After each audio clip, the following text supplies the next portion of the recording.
The briefing room is cold. March 7th, 1945. Final months of the war, but nobody's celebrating yet.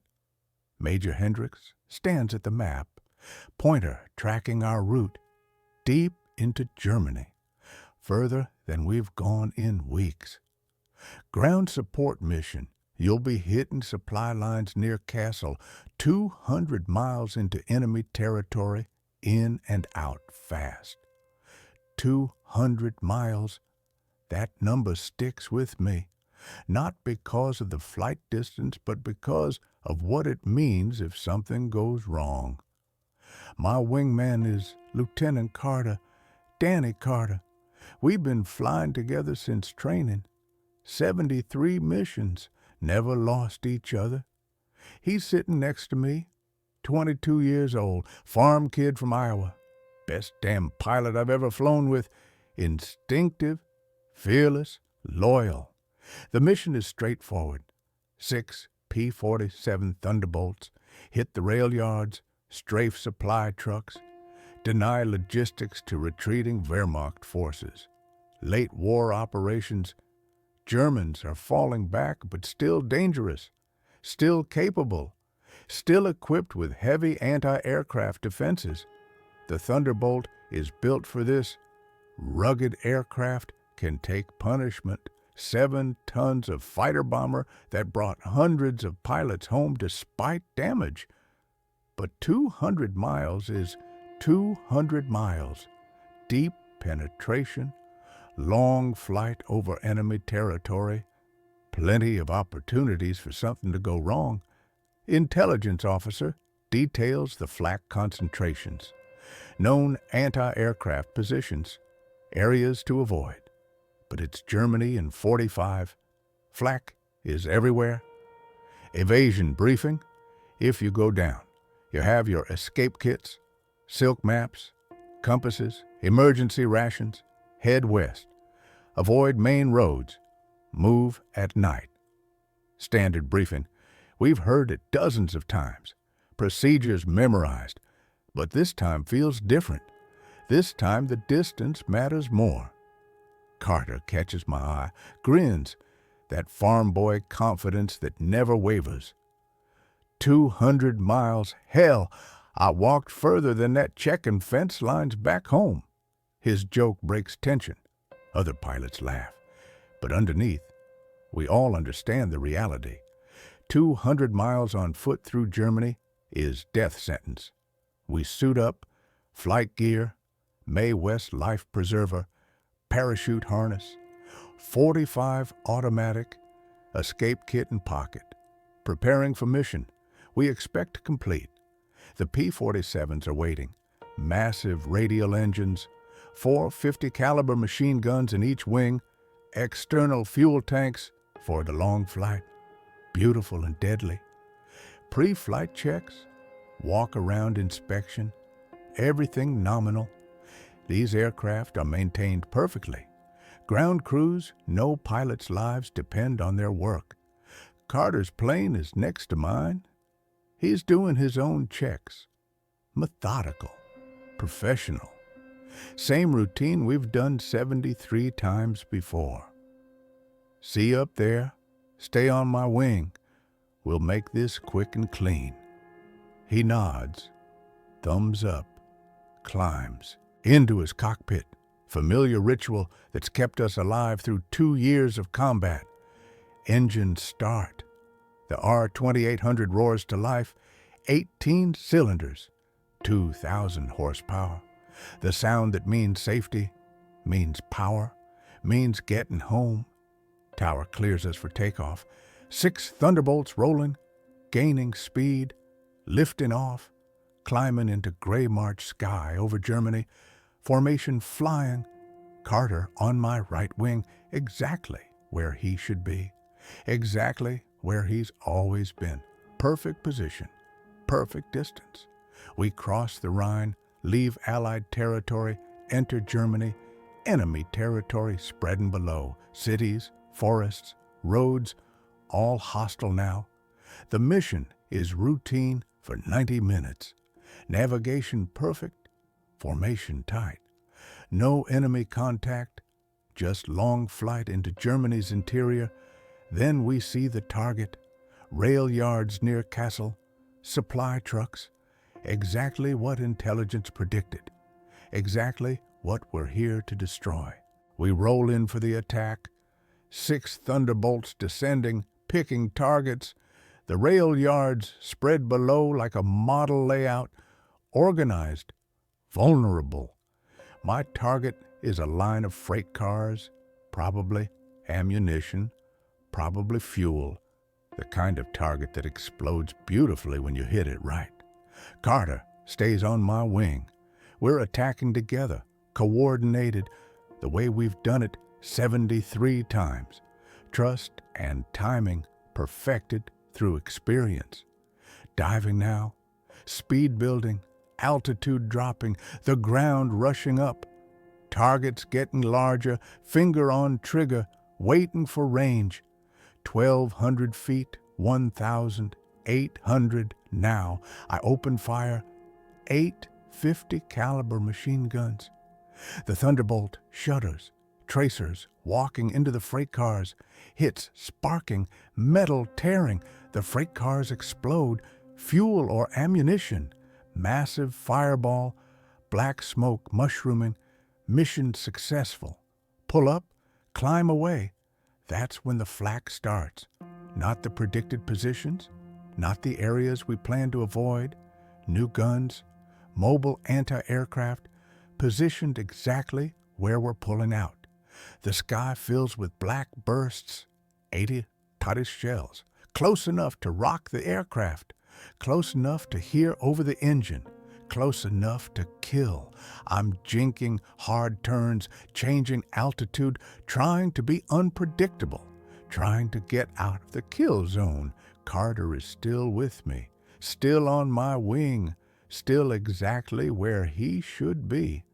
Then his aircraft shudders. Hit. I see the impact, see the pieces fly off his engine cowling, see smoke start trailing. Not black engine smoke, but gray-white coolant smoke. His engine is hit, cooling system damaged. In a P-47, that means maybe 10 minutes before overheat seizure, maybe less. Lead 2 here. I'm hit, losing coolant, engine temp climbing. I'm not gonna make it back. His voice is calm, professional, but I hear the understanding underneath. He's 200 miles from friendly territory with failing engine. 2, lead, Roger, head west, get as far as you can. I'm staying with you. Not a question, not a debate. Wingman protocol. You don't leave your partner, not ever, not for any reason. We're climbing, trying to gain altitude, trying to get distance. Every mile west is 1 mile less to walk if we go down. The other 4 Thunderbolts are heading home. Mission complete. They'll report us hit, report us attempting to evade, report us probably lost. Carter's engine temperature is climbing. I can see it on his cowling, can see the distortion from heat, can see his prop starting to run rough. Lead. Engines at critical. I've got maybe 2 minutes, looking for somewhere to put down. Below us is forest, dense German pine forest, no clearings, no fields, nowhere to land a 7-ton fighter, just trees. 2, you're gonna have to bail out. There's no landing spot. Get altitude and jump. I see his canopy slide back, see him preparing, see him looking down at a hostile territory, calculating his chances. Lead, you should head back. No point both of us going down. You can still make it. Not a chance, not possibility, not something I'm considering even for a second. -2, I'm staying. We go down together, we walk out together. His engine seizes, the prop freezes, sudden silence except for wind. His Thunderbolt becomes glider, heavy glider with bad aerodynamics. I'm bailing out. See you on the ground. He rolls inverted, drops clear, parachute deploying, white canopy blossoming, drifting down toward the forest. I could leave, could turn west, could probably make it back, but that's not how this works. That's not what wingmen do. I throttle back, drop my external tanks, configure for bailout. This is insane, but it's necessary. Can't leave him alone down there. Position my aircraft away from his drift. Don't want to land on top of him. Bailout sequence. Canopy back. Harness release. Roll. Push. Falling. Tumbling. Pull the ripcord. Jerk as chute deploys. Sudden silence. Floating. Watching my Thunderbolt spiral down. Below me is Germany. Hostile territory, 200 miles from safety. And somewhere in that forest is Danny Carter. The landing is harder than training. Parachute caught in pine branches. Me swinging like pendulum, 20 feet above ground. Stuck. I hit the quick release, fall. Try to roll, but branches break my fall wrong. Something snaps in my ankle. Pain shooting up my leg, lying there, catching breath. Inventory of damage, left ankle possibly fractured, ribs bruised from harness, cuts from branches, but alive, conscious, functional. The parachute hangs above me, white silk and green branches visible for miles. Need to hide it, but can't reach it, have to leave it. I check my equipment, escape kit intact, compass, silk map of Germany, water purification tablets, emergency rations, fish hooks, basic survival gear. My .45 automatic is still holstered, magazine loaded, 1 in chamber, 7 rounds total. Not much firepower, but better than nothing. No sign of Carter. No parachute visible. Forest is dense. Visibility maybe 50 yards. He could be anywhere within miles. Distance. Need to move away from the parachute. Germans will spot it. We'll search the area. Need distance before they arrive. Standing is agony. Ankle won't bear full weight. Have to hop. Have to use trees for support. Progress measured in yards, not miles. I find a dense thicket. Crawl inside. Concealment, not comfort. Wait. Listen. Try to assess situation. 200 miles to Allied lines. Injured ankle. Minimal supplies. Hostile territory. German searching. Odds are catastrophic. But training kicks in. Evasion procedures. Stay hidden during day. Move at night. Avoid roads. Avoid villages. Head west. Trust the compass. Time passes. Maybe an hour. Maybe 2. Hard to tell in the forest. Adrenaline fading, pain increasing, reality settling in.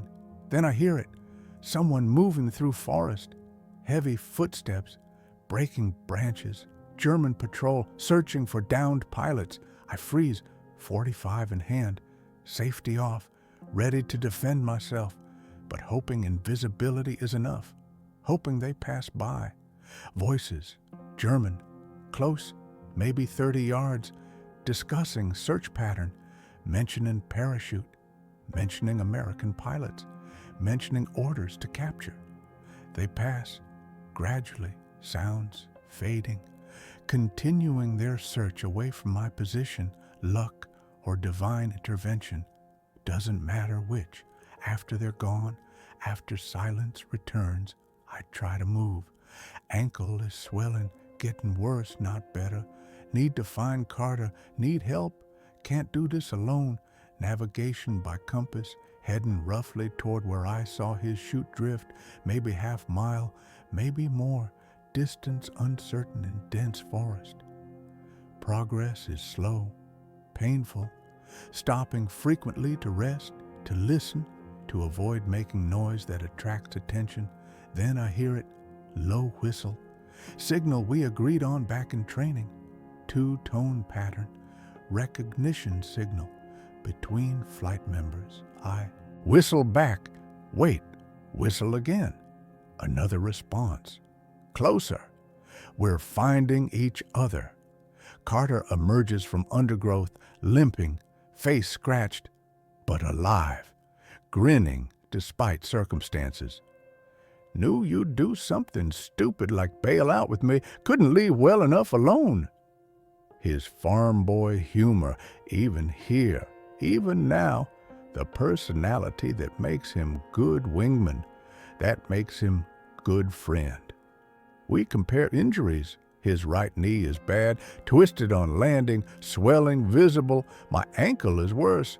Both of us compromised. Both of us mobility impaired. Two cripples trying to walk 200 miles through Germany. This is gonna be interesting. We pool our equipment, 2 escape kits, 2 .45s, 14 rounds total, 2 sets of rations, 1 damaged compass, 1 intact map. Carter managed to grab his survival knife. I have mine too. Plus he salvaged his first aid kit, bandages, sulfa powder, morphine syrettes. We find better concealment. Fallen tree creating natural shelter, thick undergrowth, good visibility of approaches, defensive position if needed. First priority is medical. Carter cleans my cuts with water from his canteen, applies sulfa powder, bandages where needed, field medicine learned in survival training. My ankle is badly swollen, possibly fractured. He wraps it tight with strips from parachute silk, compression and support. Not perfect, but functional. His knee gets similar treatment, wrapping, compression. We both swallow aspirin from first aid kit, small relief from pain. Next priority is planning. Carter spreads the silk map. Germany laid out in detail, our approximate position marked, Allied lines circled in west.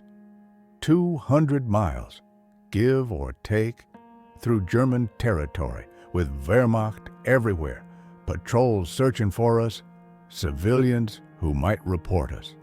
He's calculating farm boy practicality applied to impossible situation, breaking big problem into smaller problems, solving them sequentially. We can't move during day, too visible, too slow with injuries. We move at night, hide during day, make maybe 10 miles per night if we're lucky. 10 miles per night, 20 nights, 3 weeks, assuming everything goes perfectly, assuming no encounters, assuming injuries don't worsen. Water is critical. We have 2 canteens, maybe 2 days' worth if rationed. Need to find sources, streams, wells, rain collection. Food is less critical. Humans can survive weeks without food. Emergency rations for energy when needed. Otherwise, the body burns reserves. Navigation will be by compass and stars. Heading 270 due west. Straight line isn't possible, but general direction maintained. We stick together, watch each other's back. If one of us can't continue, the other keeps going. No arguments, no heroics. His words are practical, survivalist logic, but underneath we both understand neither of us will leave the other. Wingman bond goes beyond practicality. We rest through afternoon, taking turns on watch, listening for patrols, organizing equipment, preparing for nightfall and movement. Carter talks about Iowa, about his family's farm, about plans after the war, return to agriculture, marry his girl, normal life that seems impossible from here. I talk about California, about flying civilian aircraft, about using GI Bill for college, futures that depend on surviving present. The conversation is ritual, maintaining morale, maintaining humanity, maintaining belief that we'll get out of this. As darkness falls, we prepare to move, cache parachute silk we can't carry, bury evidence of our position, prepare to leave no trace. First steps are agony, both of us limping, supporting each other, progress slow but steady, heading west by compass, counting paces to estimate distance. The forest at night is different world. Sounds amplified, shadows threatening, every noise potential danger, constant alertness required. We move in silence, hand signals when communication needed. Stop frequently to listen, to verify no pursuit, to rest injured legs. After 2 hours, maybe 2 miles covered, we find stream, small, cold, clear water, refill canteens, drink deep. First small victory. Carter checks the map, estimates position, calculates remaining distance, 198 miles, barely made dent in journey. 20 nights like this, we might make it, might actually walk out of this. His optimism is forced. We both know odds are terrible, but optimism is weapon. Psychological defense against despair. We find concealment for day, thick brush near stream, good visibility, good escape routes. Settle in for daylight hours, cold, exhausted, scared, but functional. Day 2, we wake to sound of engines, trucks on distant road, Germans moving supplies. Reminder that we're deep in occupied territory. My ankle is worse, swelling increased overnight. Purple bruising, pain, constant even without weight. Carter's knee similar, both of us deteriorating. We ration breakfast, half chocolate bar each from emergency rations. Sip water, save supplies. Don't know how long this will take. During daylight, we rest, take turns sleeping, maintain watch, see occasional German aircraft overhead, our own Thunderbolts doing missions we should be flying. Carter spots civilians in distance, farmers working field, half-mile away, too far to be threat, but reminder that people are everywhere. Any encounter risks exposure. We discuss strategy, avoid all human contact if possible, trust no one. Even friendly civilians might report us from fear or loyalty. Can't risk it. The waiting is harder than moving. Hours of daylight trapped in hiding, minds racing, fear building, only our whispered conversation maintaining sanity. You think they listed us as killed in action or missing? Carter's question is practical, wondering about family notifications, about what his parents know, about funeral they might be planning. Missing. They saw us bail out. They'll list us missing in action. Families will know we had chance. Small comfort, but better than death notification, better than finality, leaves hope that we're trying to get back. As darkness falls second night, we prepare to move again. Ankle is worse. Carter has to help me stand. First steps are torture, but we move. This night we make better progress, finding rhythm despite injuries. 3 miles in 4 hours. Then we hit obstacle. Wide road, truck traffic, impossible to cross unseen. We wait in tree line, watching, counting intervals between vehicles, looking for gap large enough. But traffic is constant, logistics flowing. Finally, gap appears. 15 minutes without headlights. We hobble across, exposed, vulnerable, making it to far tree line just as new headlights appear. Close, too close, but successful. Another obstacle overcome. Another small victory toward impossible goal. By dawn, we've covered 6 miles, better than first night, finding our pace, learning to move efficiently despite injuries. Day 3, concealment is more difficult, less forest, more farmland, more exposure. We hide in drainage ditch, cold water, miserable but invisible. Carter's fever starts this day, low grade. His knee is infected, dirt from landing, bacteria multiplying despite sulfur powder, body fighting invasion. He doesn't mention it, tries to hide it, but I notice the flush in his face, the slight tremor, the way he favors the leg more than before. Your knee is infected. You're running fever. We need to treat it. He admits it. Reluctantly, shows me the knee, swelling increased, redness spreading, heat indicating infection, serious but not critical yet. We use more sulfur powder, rebandage tighter. He takes double aspirin, drinks extra water, basic field treatment, hoping body's immune system can handle it. I'm fine. Just need rest. Tonight, we'll make good distance. Make up for lost time. His optimism is now clearly forced. Protective mechanism, refusing to accept that his condition is deteriorating. That infection could end this journey. That night, we make only 4 miles. Carter slowing, fever affecting strength, coordination suffering, progress degrading, but he refuses to stop, refuses to quit.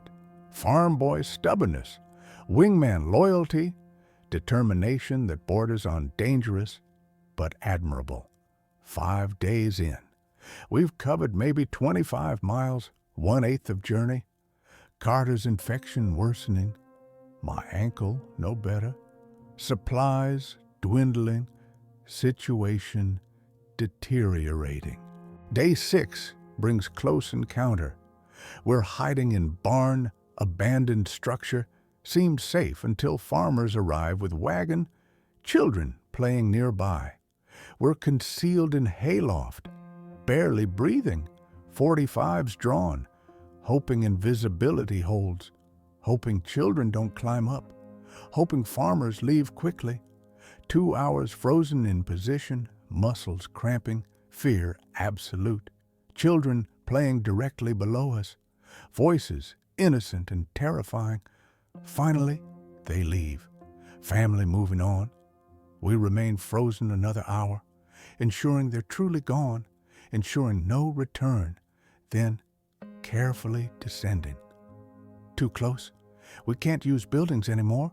Too much risk of occupation. Back to forest, back to open concealment.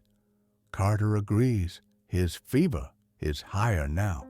Visible trembling, knee dramatically swollen, red streaks spreading, infection advancing despite treatment.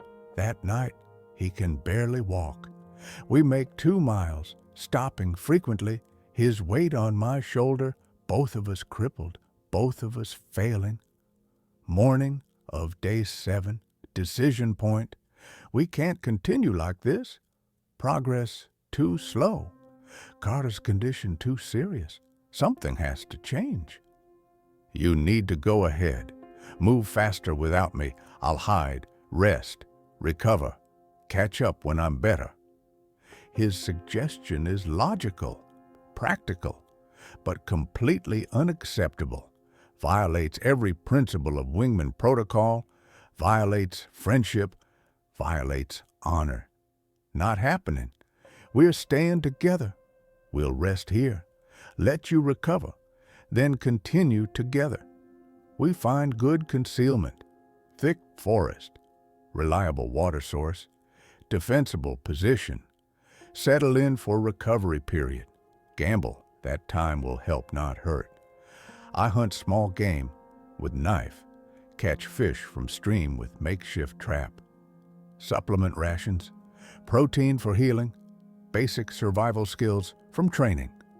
Carter's fever fluctuates, sometimes better, sometimes worse.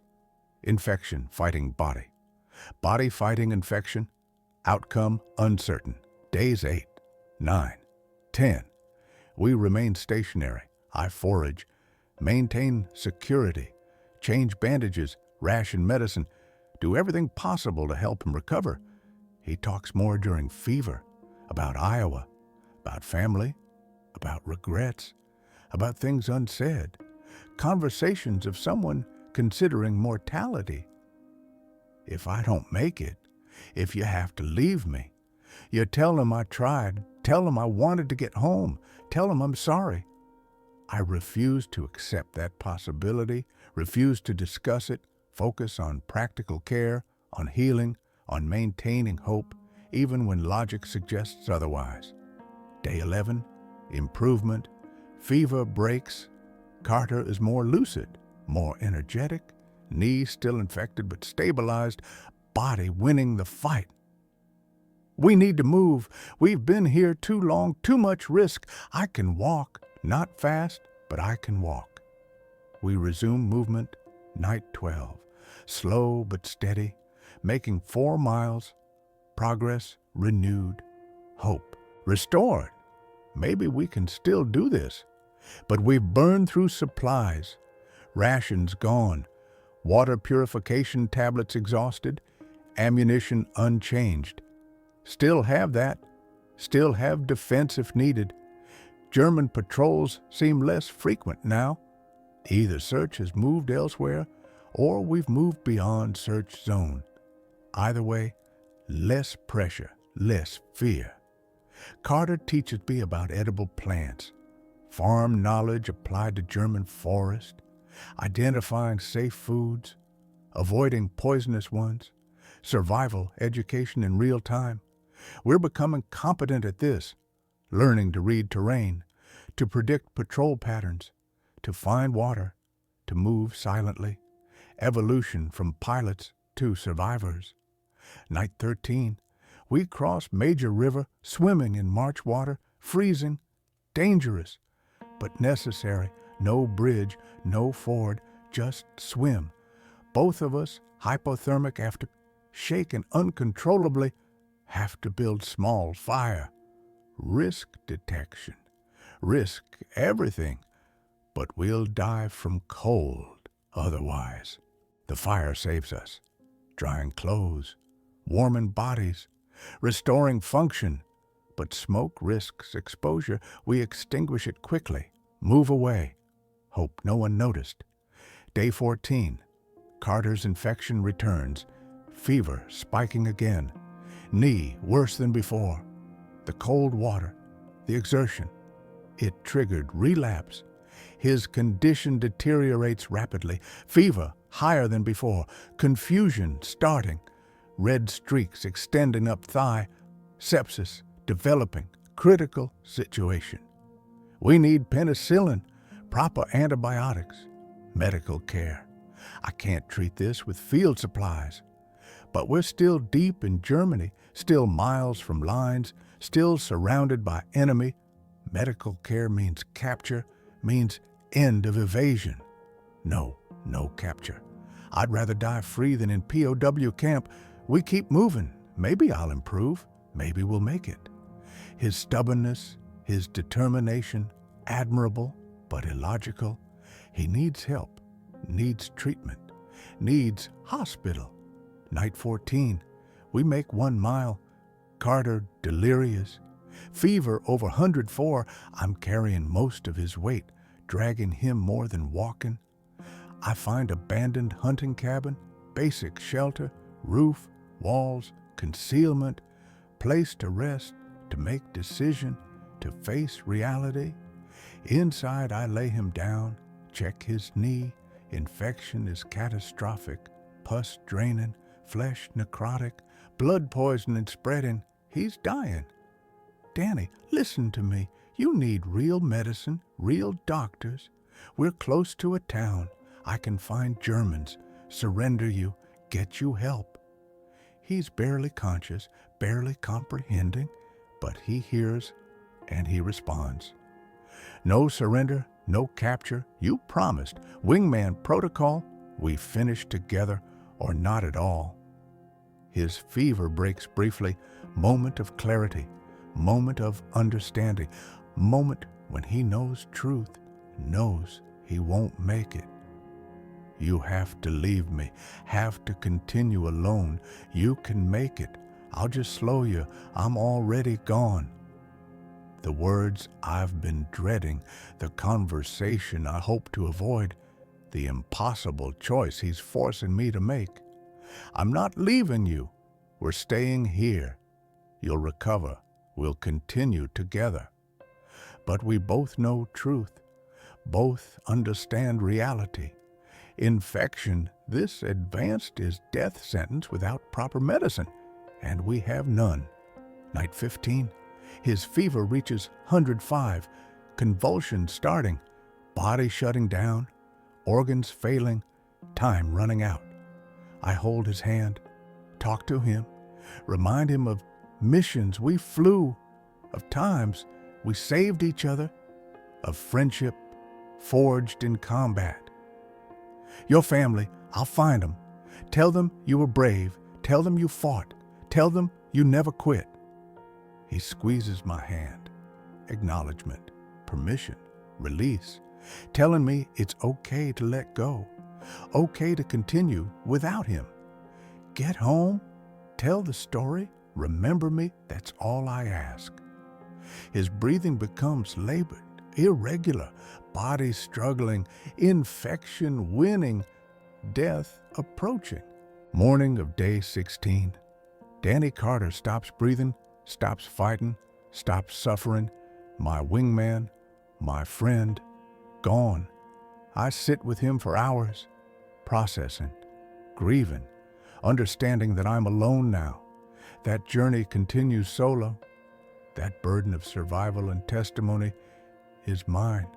Before leaving, I bury him, shallow grave, best I can manage with limited tools, mark it with coordinates from map, promise to return.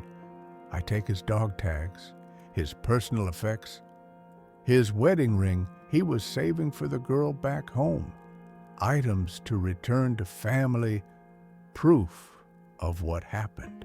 Leaving him is hardest thing I've ever done. Walking away from grave, from friend, from wingman, violates everything I believe, but he made me promise. Alone now, 150 miles remaining, injured ankle, minimal supplies, 145 with 7 rounds, no partner, no backup, just survival instinct and determination. The solitude is crushing, oppressive, no one to talk to, no one to share watch, no one to maintain morale, just silence and memories. I move differently alone, faster, but less cautiously, taking risks I wouldn't take with partner, gambling safety for speed, need to finish this, need to honor his sacrifice. Night 16, I make 8 miles, best distance yet, pushing through pain, using anger as fuel, refusing to let his death be meaningless. German patrols are more frequent now, closer to active front, more military traffic, more danger, but also closer to salvation, closer to lines. Day 17. I see American aircraft, P-47, my squadron, doing ground support. Watching them makes grief sharper. Should be up there, should be flying, not hiding in forest. That night, I cross another major river, another freezing swim. But I'm beyond caring about cold, beyond caring about comfort, just focused on destination. 130 miles remaining, 90% of journey complete, but that last 10% might be hardest. Front line is most dangerous zone. I avoid villages now, move through empty territory, forest, fields, anywhere without people. Paranoid about exposure, about capture, this close to success. Night 18 brings artillery sounds, distant, heavy guns, battle happening somewhere ahead. Front line approaching, maybe 30 miles, maybe less. The sound is beautiful and terrifying. Beautiful because it means proximity to safety. Terrifying because it means enter an active combat zone. Day 19. I find American supply drop, parachute packages for resistance fighters. Someone missed pickup, food, medicine, ammunition, treasure in forest. I take what I need, eat real food for first time in days, regain strength, prepare for final push, thank Providence for this gift. That night, I encounter German stragglers, retreating soldiers, disorganized, desperate. I hide, let them pass. They're running from something, probably American advance. The front is moving, Allied forces pushing east, Germans retreating. Timing is everything. Need to find gap, find safe passage, find way through. Night 20. Artillery is close now, maybe 5 miles. Can see flashes, can feel concussion, can smell smoke. Combat zone, deadly but necessary. I wait for darkness, deep darkness, new moon, minimal visibility. Then I move toward sounds, toward danger, toward salvation. Moving through no man's land, abandoned positions, destroyed equipment, cratered ground, evidence of recent fighting, still dangerous with mines, unexploded ordnance. I hear English, American voices, distance unclear, possibly half-mile, possibly less, calling out risks being shot, staying silent, risks missing them. Decision made. I call out, identify myself, American pilot, evading, don't shoot, please don't shoot, silence, then response, challenge phrase, password system, I don't know current codes, explain situation, hope they believe me. Figures approaching, helmets silhouetted, rifles ready, cautious, professional, could go either way. I'm Captain Morrison, fighter pilot, shot down March 7th, been walking 20 days. I'm coming in, don't shoot. They lower weapons, recognize truth, see condition, see dog tags, see authenticity, bring me in. The American position is forward outpost, infantry company, dug in, defensive. They're shocked to see me. Pilot appearing from German territory, walking out of nowhere. Company commander takes my report, listens to story. 20-day evasion, 200 miles, partner lost. Incredible and believable simultaneously. They feed me, real food, coffee, bread, meat. First proper meal in weeks, body accepting nourishment, begin in recovery. Medic examines ankle, confirms fracture, 3 weeks old, partially healed. I walked 150 miles on broken ankle. He's amazed I'm standing.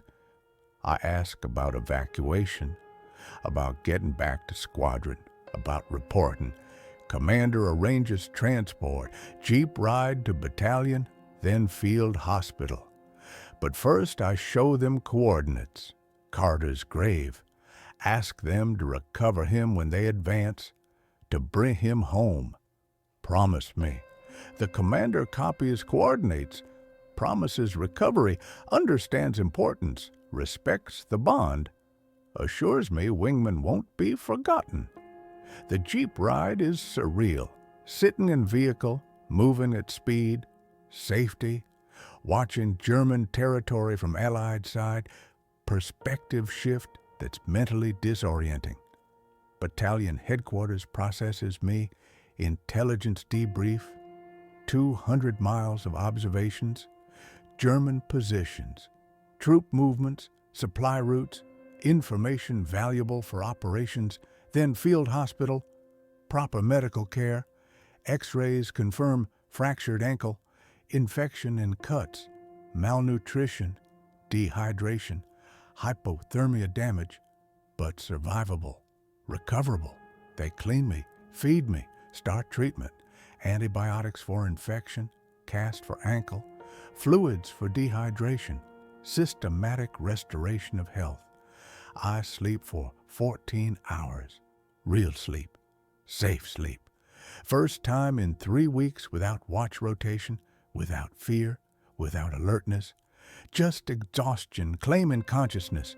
Waking up feels wrong, guilty. I survived. I made it. Carter didn't. Survivor's guilt hitting immediately, questioning why me, why not him. The chaplain visits, wants to talk, to help process, to offer comfort, but there's no comfort, no words that make it acceptable. He saved my life multiple times during Evasion. I couldn't save his.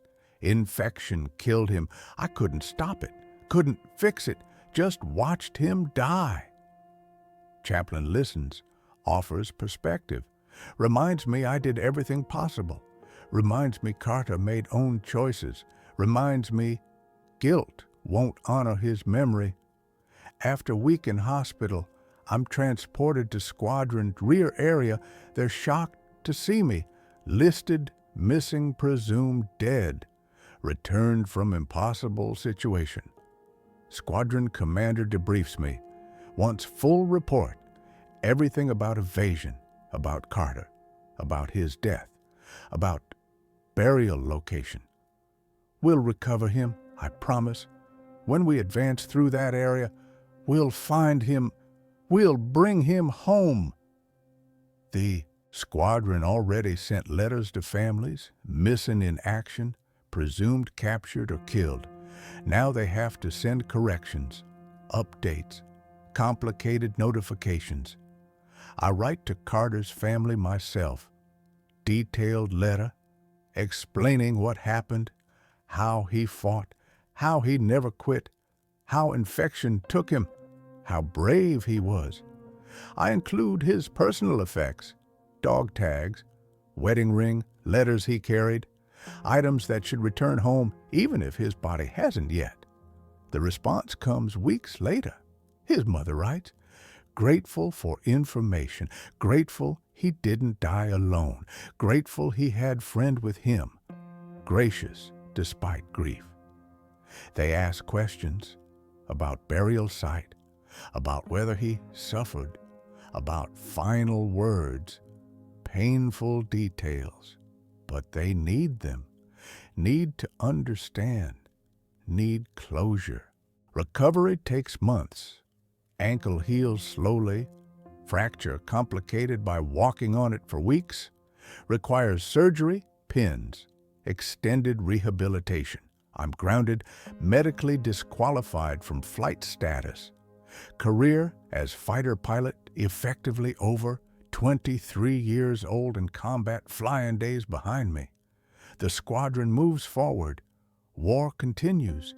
Germany collapsing, victory approaching.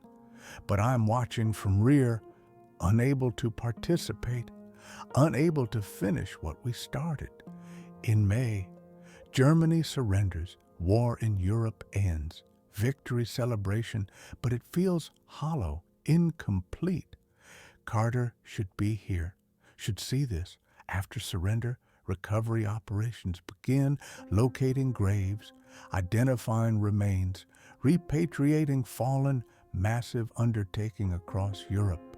I volunteer for recovery team, specifically request Carter's location, use coordinates I recorded, lead them to site where I buried him. The forest looks different, spring growth, peaceful, no longer threatening, but I find the location, recognize landmarks, find the grave marker I left. Recovery team excavates carefully, respectfully, finds remains, confirms identity through dental records. Carter is recovered, going home. His body is transported to American Cemetery, temporary burial with full honors. Eventually, will return to Iowa, to family farm, to home soil. I attend ceremony, watch them enter him properly, military honors, flag, salute, recognition of sacrifice, but ceremony can't capture who he was. After war, I return to States, discharge processing, veteran benefits, GI Bill enrollment, transition to civilian life that feels impossible, I visit Carter's family, travel to Iowa, meet parents, siblings, the girl he planned to marry, share stories, share grief, share memory. His mother shows me farm, the fence lines he joked about, the fields he worked, the home he loved, context for understanding who he was beyond Wingman. He always talked about you, about flying together, about trust you shared, said you were best pilot he knew, said he'd follow you anywhere.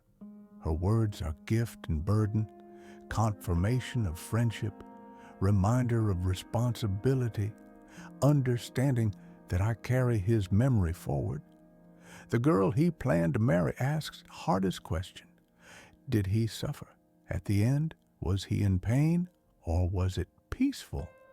Truth is complicated. Infection is painful. Fever is uncomfortable. Death from sepsis is not gentle. But telling her that serves no purpose.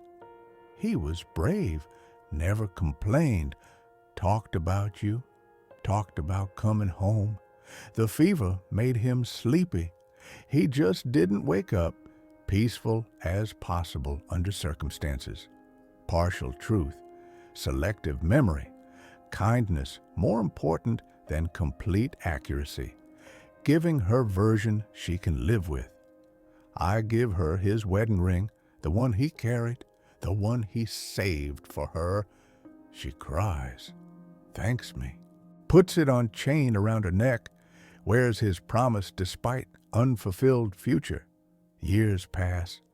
I use GI Bill for education, become engineer, civilian career, marriage, children, normal life built on foundation of abnormal experiences.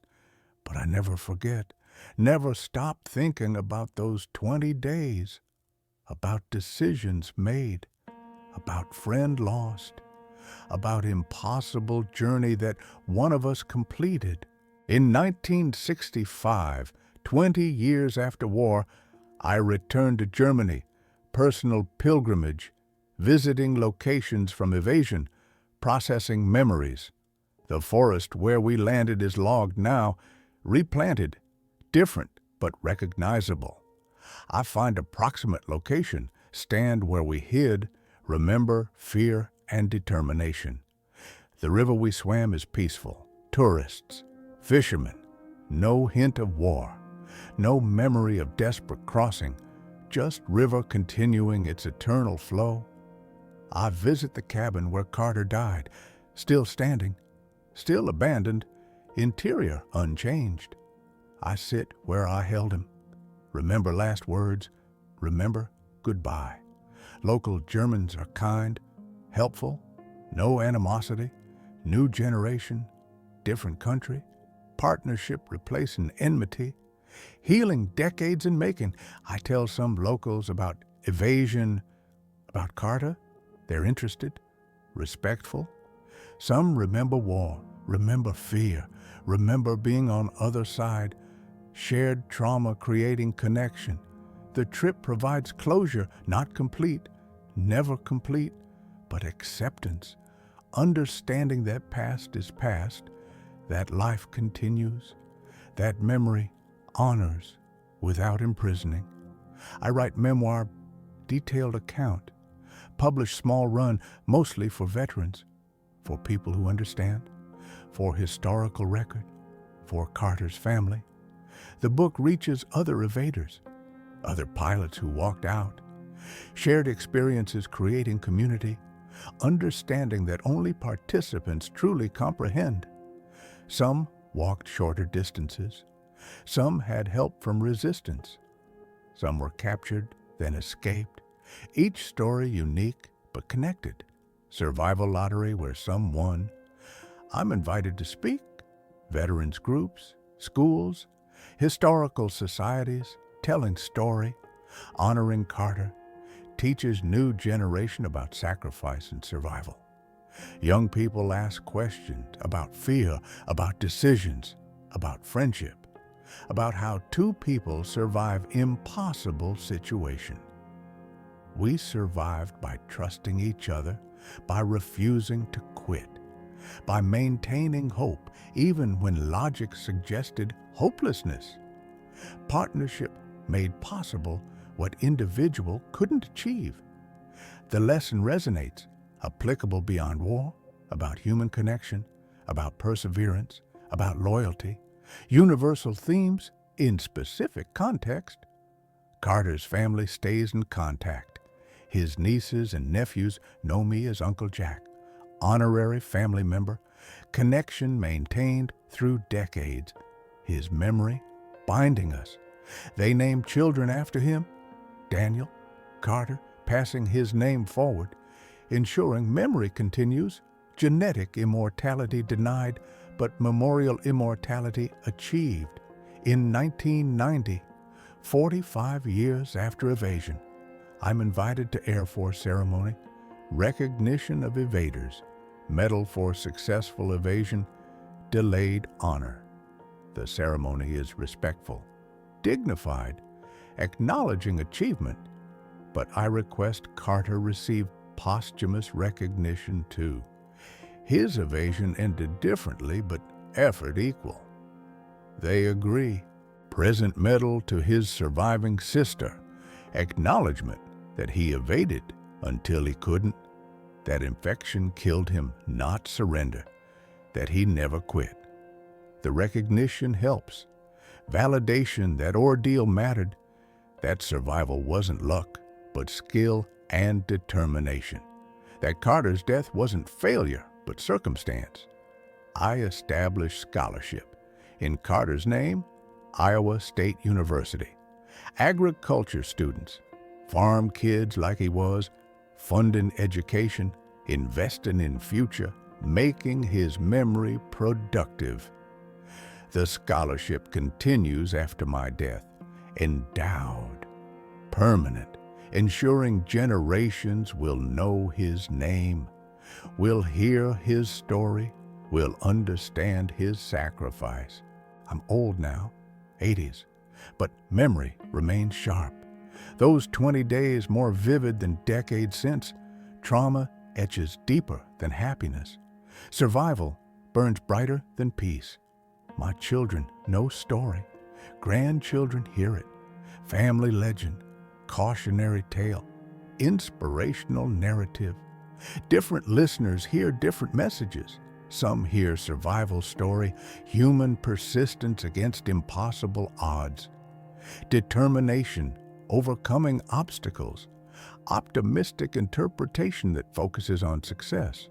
Others hear tragedy, friend lost, sacrifice uncompensated, survivor guilt never fully resolved, darker interpretation that acknowledges cost. Both are correct. Story contains multitudes, success and failure, survival and death, hope and grief. Complexity that simple narrative can't capture. The question people ask most, would I do it differently? Would I leave Carter earlier, save myself, ensure at least one survival? Answer is always no. Staying together was right choice. Leaving him alive and conscious would be betrayal. Leaving after death honored him. No regrets about loyalty. Whether bailing out with him was smart, that's a different question. Probably foolish, probably reduced survival odds. But Wingman protocol demanded it, honor demanded it. Some criticized that decision. Fellow pilots, commanders suggested I should have continued, should have saved aircraft and myself. Logical argument, practical thinking, but they weren't there, weren't in cockpit, weren't watching friend fall alone into enemy territory. Easy to suggest abandonment from safety of hindsight. I carry his dog tag still, in drawer with my own, 2 sets, 2 pilots. One came home, constant reminder of debt, of responsibility, of memory. My wife understands, accepts, doesn't question why I keep them, why I visit Iowa periodically, why memorial scholarship matters, supporting my need to remember. Other evaders understand. Shared experience creating bond. We meet occasionally. Aging group, shrinking numbers. Eventually, none will remain. Living memory becoming written history. We discuss common elements, fear, cold, hunger, injury, decisions, guilt, comparing notes, finding patterns, understanding that experience shapes lives in similar ways. Most of us have survivor guilt. Wonder why we made it when others didn't. Question whether we deserved survival. Struggle with randomness of death. Therapists call it common response. Normal reaction to abnormal situation. Understanding doesn't eliminate feeling, but contextualizes it, makes it manageable. I've made peace mostly, understanding that Carter wanted me to survive, wanted story told, wanted his sacrifice to mean something beyond death. My survival validates his choice, his death, his partnership. If I died too, both losses would be meaningless. Survival gives meaning to sacrifice. That's rationalization, perhaps, self-justification, but it's also truth. Memory honors dead. Survival perpetuates memory, therefore survival honors dead. I'm grateful. Grateful for life, for family, for career, for decades. Carter didn't get grateful and guilty simultaneously. Acceptable contradiction. When I die, instructions are clear, dog tags buried with me, both sets. Final reunion. Wingman protocol extended beyond life. Together again. The scholarship continues. Story continues. Memory continues. Immortality through legacy, through education, through inspiration, through refusing to forget. Young pilots today fly different aircraft, face different dangers, operate in different wars, but fundamentals remain teamwork, loyalty, sacrifice. Wingman protocol transcends technology. I tell them Carter's story, our story, not for glory, not for recognition, but for lesson about what matters, about who we choose to be under pressure. He was 22, barely adult, farm kid from Iowa, but he demonstrated courage, loyalty, determination, character that defines best of military service. I was fortunate to know him, to fly with him, to walk 200 miles with him, to be present at his end, to carry his memory forward. That's my burden, my privilege, my responsibility, my purpose. Some burdens we carry because we must.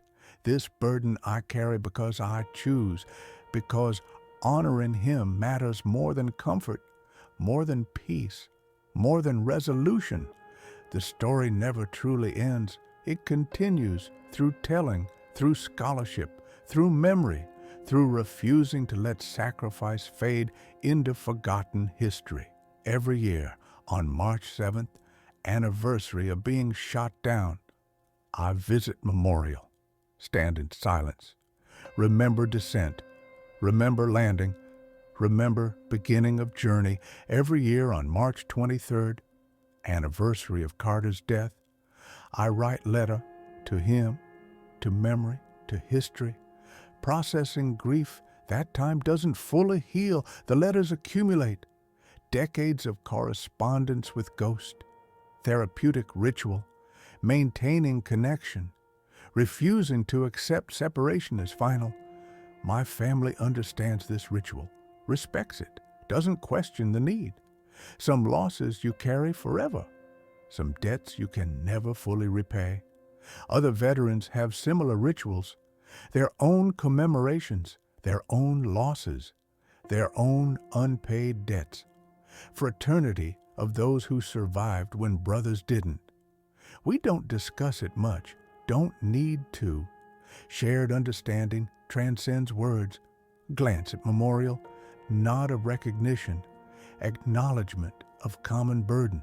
The younger generation asks why we dwell on past, why we can't move on, why we maintain these rituals decades later.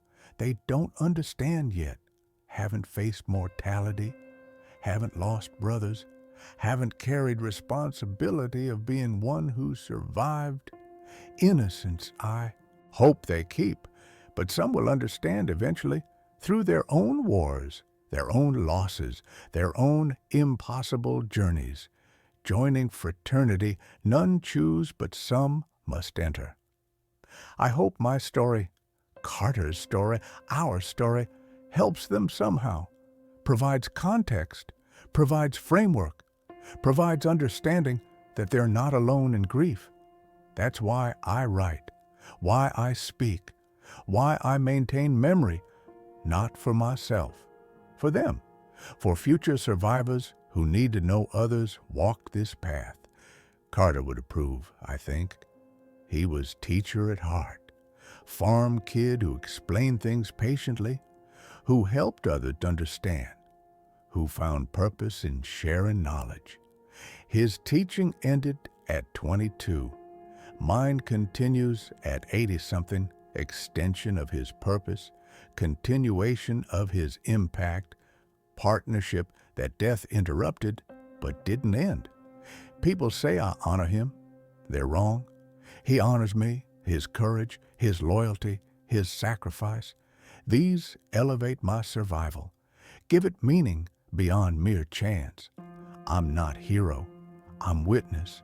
I'm messenger. I'm vehicle for his story. Role I accepted when I promised to tell it. Role I fulfill until I can't. Eventually, someone else will tell it. Read my memoir. Repeat the story. Continue the chain. Memory outlasting participants. Legacy outlasting life. That's immortality, really. Not personal survival, but story survival, impact survival, meaning survival. What we leave behind that shapes what comes after. Carter left behind courage, loyalty, sacrifice, lessons that transcend individual, that speak to universal human capacity for nobility under pressure. I leave behind testimony, witness, record, evidence that his life mattered, his death meant something, his sacrifice wasn't wasted. Together, we leave behind partnership, example of Wingman protocol, demonstration that loyalty sometimes costs everything, but that cost can be worth paying. Not everyone agrees. Some say survival should always be priority, individual preservation over partnership loyalty, logical argument with compelling rationale. But logic doesn't account for honor, doesn't account for friendship, doesn't account for what makes us human versus merely alive. Carter chose to stay together, chose partnership over individual survival. His choice, his agency, his character revealed an impossible moment. I chose to honor that choice, to validate that sacrifice, to ensure his decision meant something beyond death. My choice, my agency, my character, revealed in aftermath. We both made choices consistent with who we were, with what we valued, with what mattered more than survival. Character, defining, action defining, legacy. That's the story, really. Not survival techniques, not navigation skills, not evasion tactics. Though those matter, story is about who we choose to be when everything is at stake. Carter chose loyalty. I chose memory. Both choices rooted in belief that some things matter more than individual continuation. Modern world struggles with that concept. Individualism predominates. Self-preservation celebrated. Sacrifice questioned. Different values, different era. But military still understands, still teaches Wingman protocol, still values unit cohesion over individual survival, still recognizes that sometimes mission matters more. That's not glorifying death, not militarism, not propaganda. It's recognizing reality, that some objectives require sacrifice, that some values transcend self-preservation. Carter understood that. Farm kid wisdom, practical recognition that harvest sometimes requires risk, that community sometimes demands individual cost. He applied that wisdom to war, to friendship, to impossible journey, giving his life meaning through how he lived it, how he ended it, how he refused to quit. I apply that wisdom to memory, to testimony, to ensuring his sacrifice echoes forward, giving my survival meaning through how I honor him. That's my final mission, my remaining purpose, my debt that time won't erase, carrying him forward, refusing to let him be forgotten. Wingman protocol extended across decades. When I finally join him, when this testimony ends, others will continue. Scholarship recipients, readers, listeners, carriers of story that transcends both of us. That's legacy. That's immortality. That's victory. Not survival, but meaning. Not continuation, but impact. Not life, but purpose realized through living. Carter achieved that. I'm still working on it. Partnership continuing, mission ongoing, Wingman protocol maintained until the very end. Some burdens we carry because we must. This burden I carry because I choose, because he deserves it, because memory matters, because some debts can never be fully repaid, but must be honored anyway, because that's what wingmen do.